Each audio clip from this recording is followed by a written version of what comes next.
Tá no ar, Federal. Rádio Instituto Federal. Informação, cultura e entretenimento à sua disposição no smartphone, computador ou tablet. No ar, Rádio Instituto Federal. E aí, pessoal? Esse é o Mente Aberta, o seu programa que fala sobre atualidades. E hoje nós teremos uma convidada muito especial, que é do Momento Autoestima. E aí, gente? Então, o tema de hoje vai ser sobre um tema que a gente tá vivendo, né? Que é o movimento estudantil. E nada melhor do que a gente explicar pra vocês o que é, né?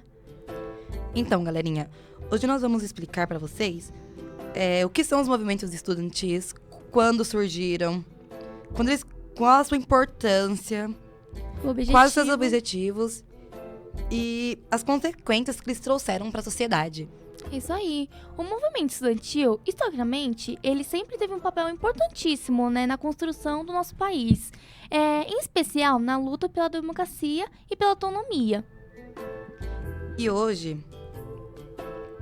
Desculpa, gente. E ao longo do programa, vocês vão perceber que os estudantes tiveram um grande papel na luta. Sobre a democracia que ocorreu na ditadura militar e sobre a autonomia de nós termos voz para pedir o que a gente quer, para lutar pelo que a gente quer. Então, gente, os movimentos que ocorreram aqui no Brasil foram no século XX, né? Que inspiraram a Europa, né? E especialmente a França, na Cidade da Luz, em maio de 1968. Que os estudantes e as autoridades da Universidade de Paris, eles viveram em conflito. E no dia 2 de maio de 1968, a administração, ela decidiu fechar as escolas e ameaçou expulsar vários estudantes, né? E acusando de desliberar o movimento contra a instituição. Pronto, isso foi o estopim. E essas medidas provocaram a reação imediata dos alunos de uma das mais renomadas universidades do mundo, a Universidade de Sorbonne, na França, gente. E no dia 6 de maio de 68, uma passeata foi convocada pela União Nacional de Estudantes da França e pelo Sindicato de Professores Universitários. O objetivo era protestar contra a invasão da Universidade de Sorbonne pela polícia. A marcha teve participação de mais de 2.000 estudantes, professores e simpatizantes do movimento, o que avançaram em direção à Sorbonne, sendo violentamente reprimidos pelas autoridades.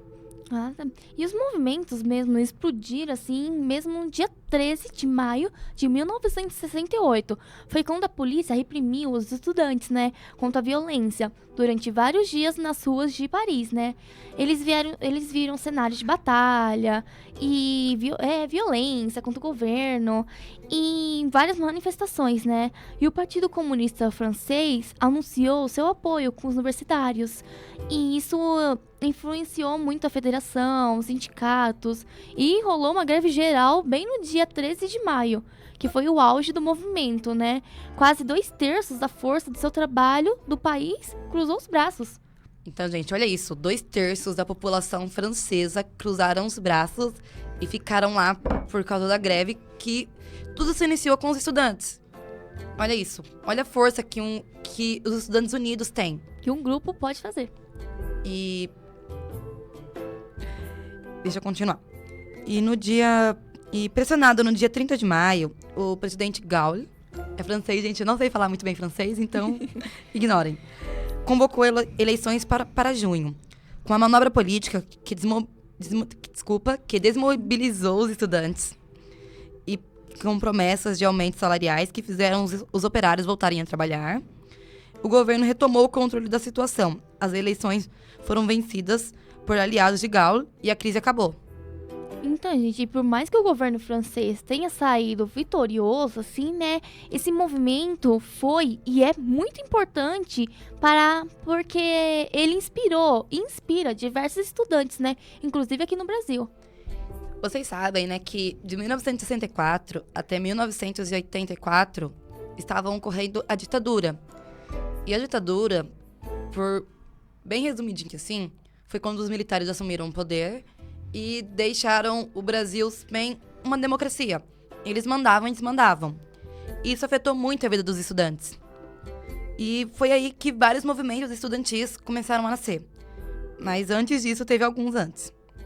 Ó, já no Brasil, o primeiro movimento de maior relevância que se tem registro é a Inconfidência Mineira.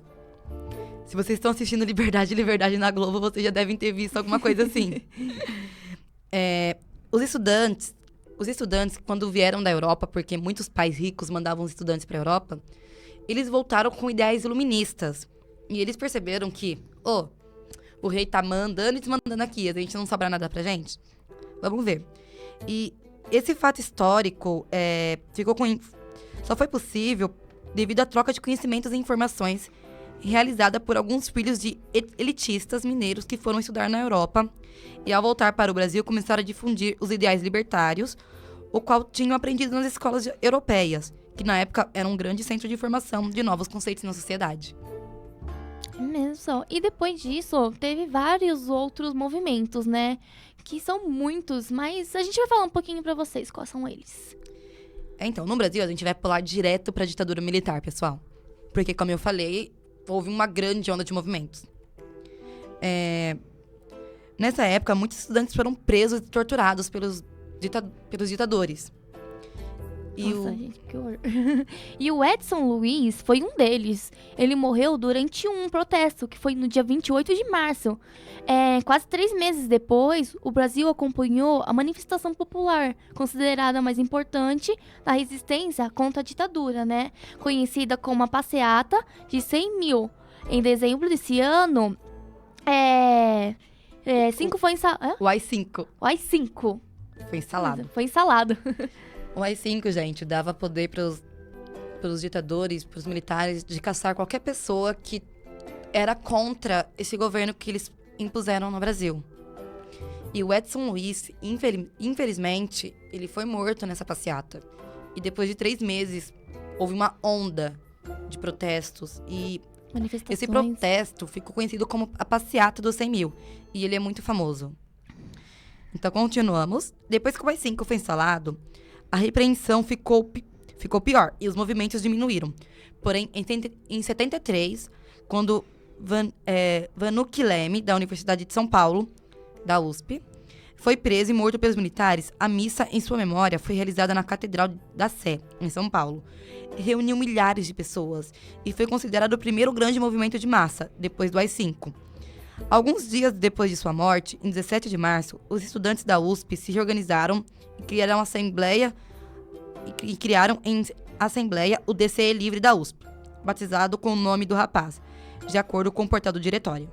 Então, gente, esse DCE é desse aí. Existe até hoje. E o Diretório Central do Estudante lá da USP Livre, que essa entidade representa os estudantes, né?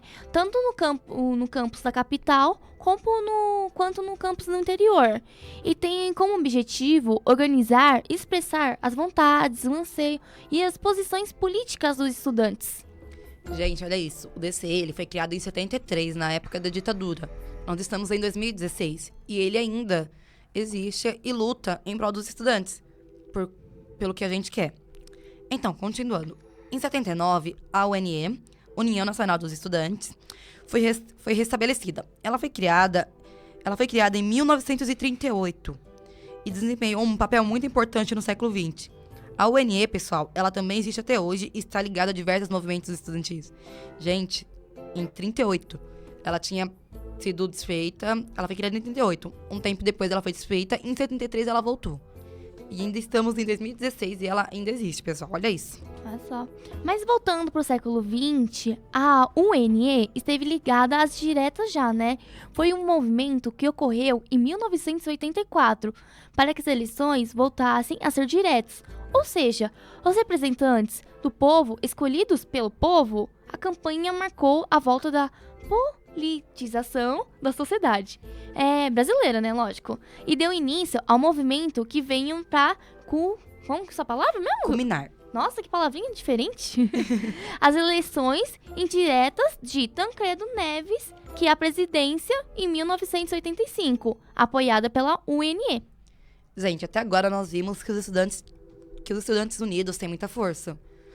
E a gente percebeu que na França, que foi o primeiro movimento de maior relevância do mundo, que deu início aos diversos movimentos que aconteceram no Brasil, foi um ato histórico, porque os estudantes eles conseguiram fazer um ditador, porque na época, na França, o partido político ele era muito conservador. E qualquer coisa era motivo para você ser preso, para você ser julgado pela sociedade. Sim. E tudo começa por um governo, porque quando um governo impõe que aquilo é errado, por mais que nós não acreditamos naquilo, outras pessoas podem acreditar. E se a gente demonstrar nossa opinião, iremos ser caçados, julgados e mortos, praticamente. Até mortos, né? Capazes de mortos. E os estudantes, eles conseguiram que o presidente Gaulle da França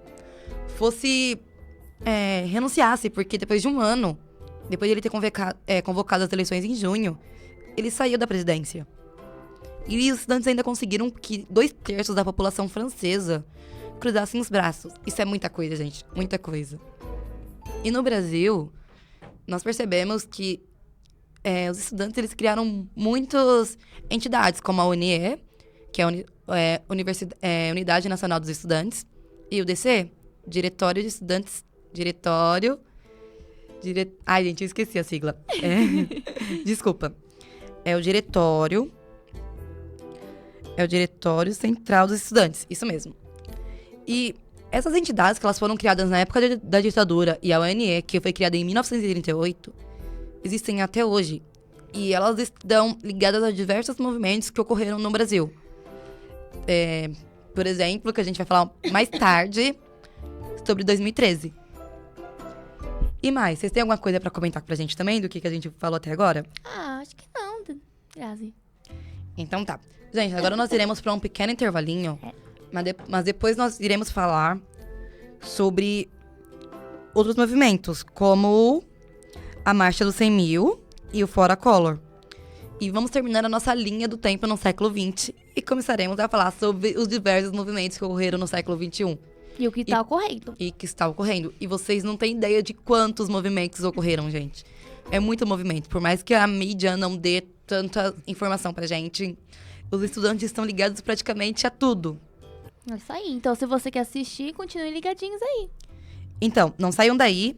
Mandem mensagens, viu? E mandem mensagem no Telegram, @ouvintefederal. E pode mandar mensagem no nosso e-mail também, viu? Que é radiomenteaberta@gmail.com. Fiquem ligados. Já voltamos.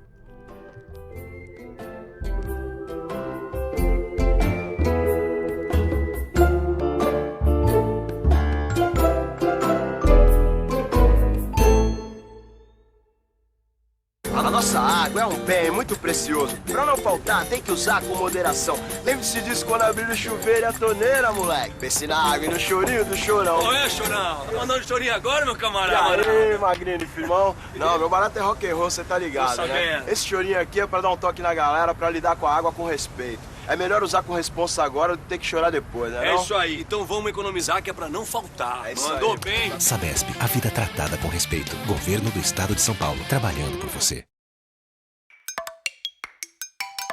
De gota em gota, São Paulo economiza. A gente fechou as torneiras. Passou a tomar banhos mais rápidos. Deixou de lavar a calçada. Deixou de lavar o carro. Mudou antigos hábitos do dia a dia. Tudo para ajudar São Paulo a sair da crise hídrica. As chuvas voltaram e de gota em gota São Paulo economizou. Mas não é hora de parar. Continue fazendo a sua parte. Tudo que conquistamos juntos não pode ir por água abaixo.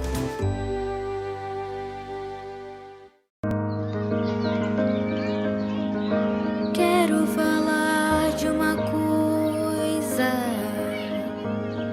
Adivinha onde ela anda? Deve estar dentro do peito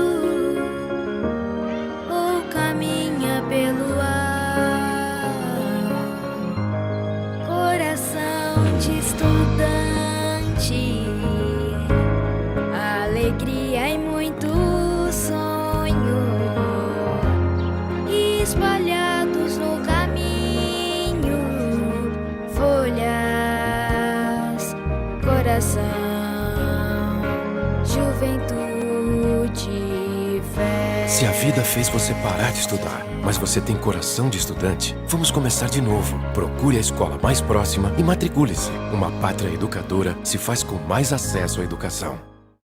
Sabia que tem eletrodomésticos que gastam menos e outros que gastam mais energia? Por isso, na hora da compra, repare na etiqueta do Inmetro. É a etiqueta que indica o produto que consome menos energia. Vai da letra A, de menor consumo, até a letra G, para os que consomem mais. Agora, se quiser economizar mais energia, repare no selo. O Procel. Se ligue nele e economize na conta. Desligue o desperdício. Uma campanha da CELP. Energia pernambucana para você e com você. CELP. Hora de brincar com água. É preciso parar de jogar lixo na rua. É preciso parar de jogar lixo no chão. Lixo a gente tem que jogar na lixeira. Mostre a sua boa educação. É preciso parar de jogar lixo na rua. É preciso parar de jogar lixo no chão. Lixo a gente tem que jogar na lixeira. Se liga nessa conscientização. Pois o lixo que fica lá o lixo que fica lá no chão vai entupindo, entupindo, entupindo os bueiros e com a chuva pode dar inundação. É preciso parar de jogar lixo na rua. É preciso parar de jogar lixo no chão. É preciso parar de jogar lixo na rua. É preciso parar de jogar lixo no chão.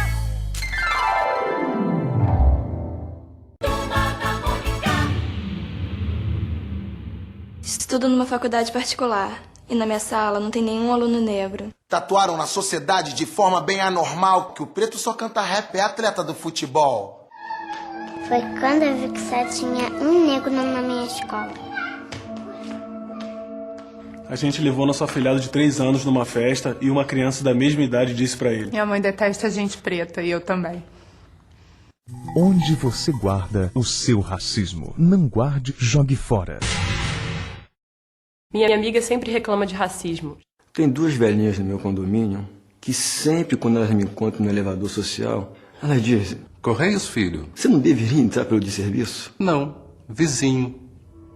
Sempre que eu atravesso a rua com o sinal fechado, ouço o som das portas dos carros se trancando. Chamei ela para fazer parte da campanha, mas ela não quis se expor. Onde você guarda o seu racismo? Não guarde, jogue fora.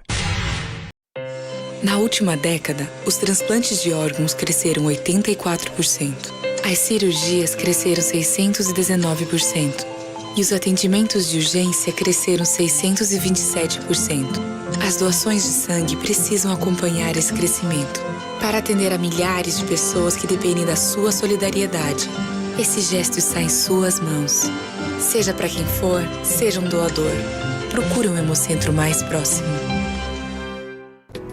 Hoje eu estou aqui para falar de alguns números do trabalho no Brasil. Nos últimos anos, houve um aumento de 7% na ocupação em todo o país. Para você ter uma ideia, são 272 mil trabalhadores a mais nas cidades e no campo. É o maior aumento em mais de uma década. Esses números seriam excelentes se eu não estivesse falando sobre trabalho de crianças e adolescentes. Pois é. Em épocas de crise e de ausência de políticas públicas, as famílias acabam usando seus filhos para o complemento da renda. Crianças que deveriam estar na escola vivem nas ruas, em condições subhumanas, sujeitas a todo tipo de maus-tratos e violência. Por isso, faça a sua parte, cobre das autoridades, não compre nada de crianças e denuncie qualquer tipo de exploração através do Disque 100. O trabalho infantil não dignifica ninguém. Se na faixa alguém chegou, parou, parou. Se a mamãe disse alô, parou, parou. Acelerou, parou. E se tomou, parou, parou, parou, parou, parou. E aí, parou? Ué, só depende de você. Parou. Mostre pro papai e pra mamãe que consciência no trânsito não tem idade. Parada, impacto pela vida. Se eu sou tranquila no trânsito? Muito. Nada me tira a paciência. Tá. Nada é exagero.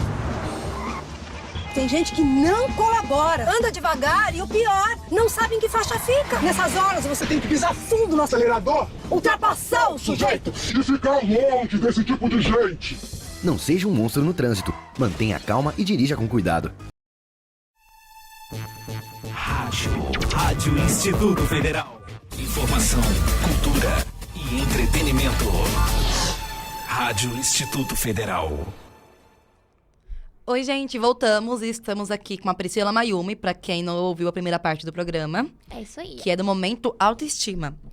E nós demos uma falada dos movimentos que ocorreram no século XX. E vamos resumir pra vocês um pouquinho, vai. O primeiro movimento que ocorreu no Brasil foi a Confidência Mineira. Que os estudantes que foram pra Europa, eles pegaram ideais libertários e viram que no Brasil isso não estava certo, porque na época era o rei que comandava. E começaram a se juntar para tentar derrubar a monarquia. Fora que os impostos, na época, estavam muito altos. E aí ocorreu a Inconfidência Mineira, que, para quem não lembra, foi Tiradentes, que foi enforcado.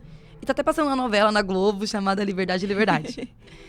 E esses movimentos foram inspirados na Europa, que especificadamente na Cidade de Luz. Ai, meu amor, a França, gente. Em 1968 ocorreu um grande movimento, porque a polícia, ela estava tentando... Na verdade, o governo estava tentando fechar a Universidade de Sorbonne, uma das maiores universidades da Europa. E aí, os estudantes se reuniram com professores e apoiadores do movimento e fizeram grandes protestos. Esses protestos tiveram um apoio também de vários sindicatos que fizeram 2/3 da força de trabalho do país cruzarem os braços. Depois desse, também teve a criação no Brasil de diversas entidades estudantis, como o DCE e a UNE. E agora nós vamos falar para vocês sobre a Marcha dos 100 mil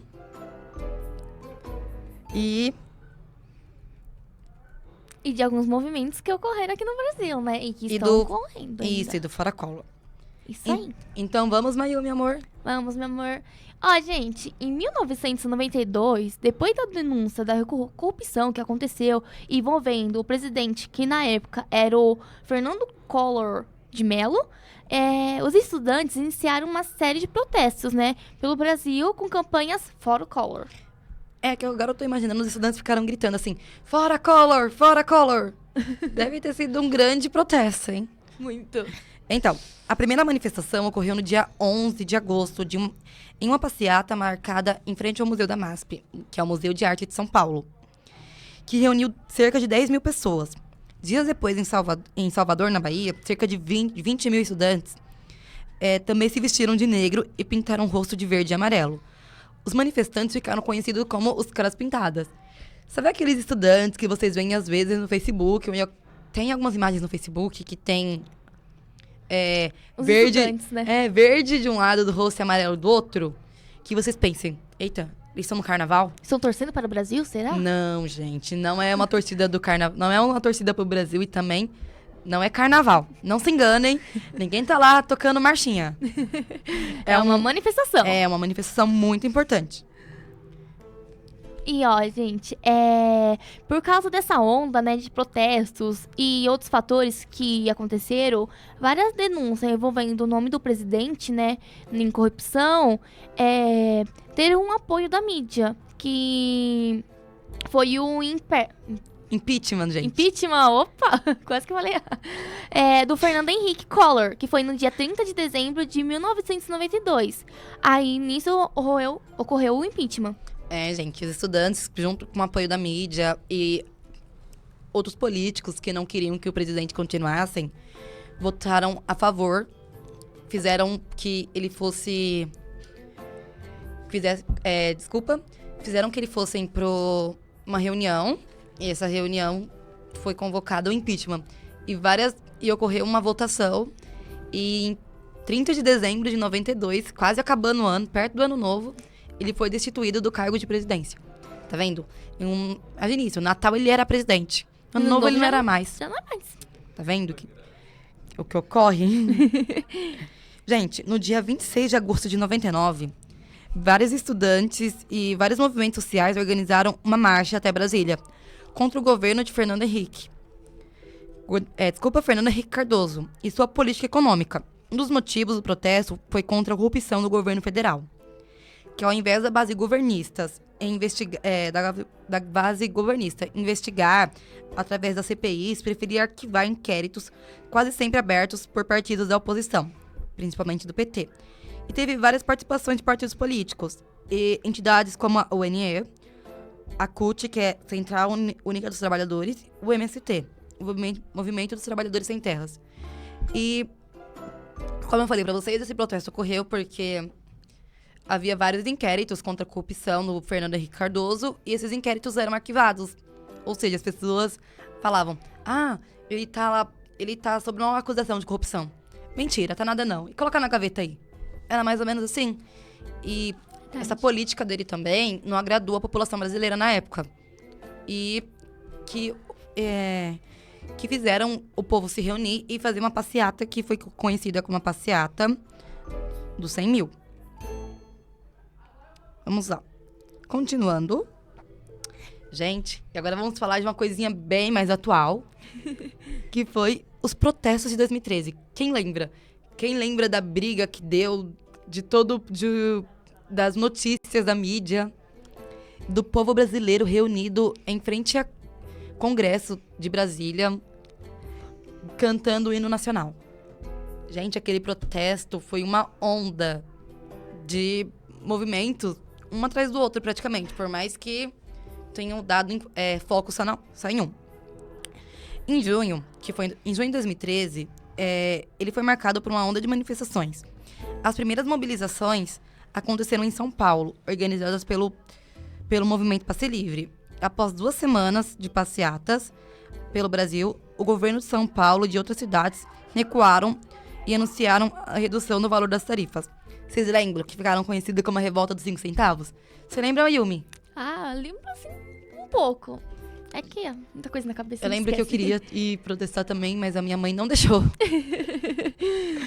Mas foi um grande passo pro Brasil. Foi mesmo. Porque com essa revolta vieram outras coisas juntos, como o PEC 37 e leis mais rígidas para a corrupção, que tornaria a corrupção um crime hediondo. Isso aí. E, gente, por mais que aqui em São Paulo, né, pelo menos, a passagem do ônibus ou trem esteja 3,80, com o movimento, mostrou grande força dos estudantes que eles têm, né? Graças a ele, o povo saiu para protestar nas ruas do Brasil e reduzir a taxa, né? E também, essas manifestações causaram o não fechamento de várias escolas, né? Porque até teve aquela coisa das escolas. Esses estudantes, eles mostraram uma força que juntos eles têm. Que por causa deles a passagem não foi aumentada, por mais que agora esteja 3,80. Nós percebemos que a força que eles têm é muito grande. E esses estudantes inspiraram outros movimentos. Porque em 2015, gente, o governo do estado de São Paulo anunciou uma reestruturação das escolas paulistas. E essa reestruturação... Reestruturação. Hoje tá difícil. Hoje tá difícil. E o governo transformou as escolas, né? Ou seja, né? As escolas seriam para o Fundamental 1 e outras para o Fundamental 2, né? E outras para o ensino médio. Cada escola seria um nível. Ciclo. E o governo queria que isso ocorresse, justificando que, assim, os alunos teriam um ensino melhor. Só que, para isso, diversas escolas seriam fechadas. E para onde iriam esses estudantes? Ok, eu tô lá na minha escola estudando. Hoje não tem mais escola, porque a minha escola vai ser fechada, e para onde eu vou? E eles começaram a fazer diversas ocupações. Eles decidiram ocupar as escolas e ficar lá, fazendo protesto, falando, não vou sair daqui, minha escola não vai ser fechada e vai ser isso. Porque, como dizem, a escola é a casa do povo. E em 2015, São Paulo passou de 180 o número de escolas ocupadas. Olha isso, gente. 180 escolas com estudantes fazendo protestos nela. Com isso, o governo Alckmin suspendeu o fechamento das escolas em 2016. E o movimento da ocupação em São Paulo se encerrou no fim de 2015. Com essas grandes manifestações em São Paulo, vários alunos de outros estados passaram a adotar o movimento como estratégia. No Rio Grande do Sul, de acordo com o G1, passa de 100 esse número. Já no Ceará, 49. E olha que legal, os estudantes paulistas deram inspiração para diversos estudantes de outros estados e alunos a fazerem ocupações nas escolas para evitarem o fechamento destas. Gente, mas não pense que só por causa disso eles ficaram sem fazer nada nas ocupações, né? É porque eu vi no Facebook esses dias, pelo menos no meu, que as pessoas pensavam que os estudantes estavam fazendo baderna, fazendo vandalismo nas escolas. E não foi assim, gente. Certo que teve, acho que uma escola ou duas, mas não foi aquele vandalismo que todo mundo vê que é quebrar a cadeira, saltar da janela e pichar a escola inteira. Não. Em algumas escolas ocupadas, os alunos têm aulas com voluntários, como política, cidadania e arte e entre outros. Eles recebem aulas. Alguns professores ajudam esses estudantes a estudarem para o vestibular, porque, como vocês sabem, as escolas estão fechadas, então estão ocupadas, na verdade, e eles não estavam tendo aulas. E eles não podem ser prejudicados por estarem lutando por um futuro melhor. Então, alguns professores se reuniram e, juntos, eles davam aulas em diversas escolas. É isso aí, gente. Só que com essa onda que teve de eles entrarem na escola, tudo, não foi por um lado negativo, sim por um lado positivo, né? Que com isso, eles criaram responsabilidades, né? Eles tiveram que cozinhar, fazer seu próprio almoço, limpar as escolas onde eles estavam. Então, foi um lado positivo. Eles que tiveram senso de trabalhar nas escolas. Isso. Que Olha sempre vão lá e falam, vou fazer bagunça na escola porque eu não sou o que eu limpo. Não, eles estavam limpando a escola, tudo. Eles faziam o próprio almoço. Olha que legal, gente. Eles se reuniram e se organizavam para cada um fazer uma tarefa para manter aquela organização juntos. E também, gente, vários artistas se juntaram à luta. Chico Buarque, com outros 19 artistas, gravaram um clipe para os alunos das escolas ocupadas. E isso foi muito legal. Eu lembro que um artista que está chegando na mídia agora, praticamente, que é o Thiago York, ele também foi ajudar esses alunos. Ele também cantou, ajudou e incentivou eles a continuarem lutando. Isso aí. E em 2016, os estudantes ocuparam a Alesp, que é uma assembleia, né? E em 2016, ao eles ocuparem essa escola, eles cobrando a instalação do CPI na merenda da escola. Olha só, gente. Deixa eu falar pra vocês. A Alesp, gente, é a Assembleia Legislativa de São Paulo. E esses estudantes ficaram lá 3 dias ocupando isso, cobrando medidas para que o governo transformasse as escolas em algo melhor. E os estudantes que estavam ocupando eram estudantes da ETEC, tá? Porque a ETEC e outras escolas brasileiras, os estudantes estão recebendo como merenda bolachinha e suco. Como vocês querem que uma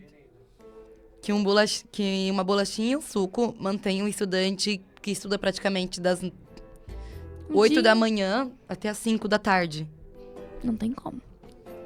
E depois dessa ocupação, eles ficaram lá 3 dias. Depois uma oficial de justiça falou que se eles continuassem nas escolas, o governo, eles teriam que arcar com R$30 mil por pessoa. De multa. Ou seja, tem 30 estudantes lá, cada um desses estudantes pagariam 30 mil. E eles alegaram que, por mais que eles não estejam mais ocupando a Alesp, eles não iriam desistir. Tanto que eles saíram com uma rosa branca na mão e gritando várias frases em protestos. Isso aí. E por mais que esse movimento tenha durado poucos dias, mostrou a força que os estudantes têm, né? Eles precisavam de assinaturas de 32 deputados, né? E em menos de 24 horas, com a ocupação, eles tinham 70 votos. E assim que iniciou-se a CPI da merenda, né? Eu acho que CPI da merenda, o nome é um pouco engraçado. Mas é o nome mais... Acho que se encaixa na situação. Gente, pra quem não sabe, a CPI da merenda, ela está investigando o dinheiro que seria para as despesas da escola, as despesas da merenda, da comida da escola, que foi desviado porque eles mandavam um certo valor para ser dado para essa escola. E o que ocorria? Compravam alimentos de má qualidade e metade do dinheiro sumia. E agora, com as cobranças dos alunos, começaram a investigar isso. O que é ótimo, porque eu não acho justo você passar o dia inteiro numa escola, estudar pra caramba, ter a casa do povo, você faz parte, você ser um cidadão, você pagar impostos e ter bolachinha e suco pra comer, que o governo quer que isso te sustente o dia inteiro. Isso não é justo com os estudantes. Isso não é justo com ninguém. Verdade. E você, Mayumi, o que você acha dos estudantes? Que eles têm ou não têm força? Eles não têm ou não têm voz? Eles têm força. Porque, muitas escolas também não foram fechadas por conta dos estudantes. Muitas coisas que aconteceram, tanto no Brasil quanto em outros países também, por conta desse movimento desses estudantes. Então, eles têm uma grande força, assim. E eles são capazes de mudar o Brasil. Eu acho que tá faltando mais união, porque se eu acho que todo mundo tivesse essa união, essa consciência que nós temos forças, que o governo, ele tá lá pra representar o povo. E não pra ficar lá fazendo o que bem entender. Eles estão nos representando. Verdade. E você acha que se a gente se unisse mais, fizesse mais protestos, cobrasse mais, eu acho que o Brasil se tornaria um país melhor. Então, gente, eu quero ouvir mensagens de vocês, tá? No Telegram, @ouvintefederal, no e-mail, que é radiomenteaberta@gmail.com, e outras coisas, porque eu quero saber o que vocês acharam desse programa. O que vocês acham que poderia ser feito para o Brasil melhorar? Algumas ideias, algumas sugestões, podem mandar lá, viu? E eu queria agradecer a participação da Priscila Mayumi. Obrigada pelo convite, ter participado aqui do programa de hoje. E, gente, fazer um convite para vocês. Toda terça-feira, às 1h30, tem um Momento Autoestima, um programa super show, vale a pena assistir. Gente, eu até fiz uma participação lá, que foi a participação do Dia dos Namorados. Vocês têm que assistir. Tá muito legal esse programa. Eu adorei, viu? Adorei a participação aqui também, graças. Então, tchau, gente. Beijos. Até semana que vem, viu? E não percam, porque no próximo semestre o Mente Aberta vai estar incrível. Vai ter vários temas diferentes pra vocês. Aqueles temas bem polêmicos que a gente ainda não tratou de falar. Com grandes entrevistas. É isso aí, pessoal. É isso, pessoal. Beijo, viu? Até o próximo programa. Tchau. Tchau.